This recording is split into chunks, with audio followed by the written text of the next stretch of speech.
जन भारत न्यूज।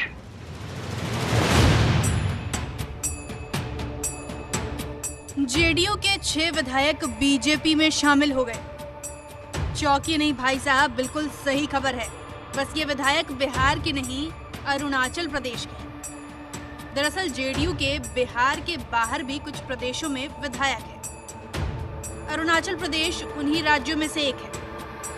साल 2019 के अरुणाचल प्रदेश विधानसभा चुनाव में बीजेपी के बाद बिहार की जेडीयू यानी जनता दल यूनाइटेड दूसरी सबसे बड़ी पार्टी बनकर उभरी थी। 60 विधानसभा सीटों वाले इस प्रदेश में बीजेपी को 41, वहीं 15 सीटों पर चुनाव लड़ने वाली जेडीयू को 7 सीटें मिली थी। जब परिणाम आए तो जेडीयू गदगद हो गई। नीतीश कुमार के जयकारे लगने लगे। जेडीयू अपनी जीत का मंत्र ढोल पीट कर बताने लगी।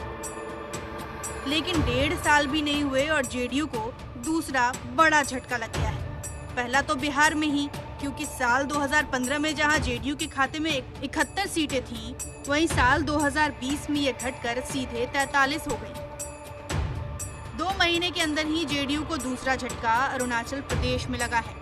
1.5 साल के अंदर अंदर बीजेपी ने अरुणाचल प्रदेश में ऐसा खेल कर दिया, या यूं कहें कि बिहार में अपनी सहयोगी पार्टी जेडीयू के पीठ में ऐसा खंजर घोंप दिया कि जेडीयू के 7 में से 6 विधायक अब बीजेपी में शामिल हो गए हैं। इनमें तालेम ताबोह, डोंगरू, सियोंगजू, कांगोंग टक्कू, जिक्के टाको, डोरजी वांगडी खारमा, हाइंग मांगफी शामिल हैं। अब बंगाल विधानसभा में चुनाव लड़ने की घोषणा करने के तुरंत बाद ऐसी खबर आना जेडीयू के लिए चिंता का सबब बन गई है।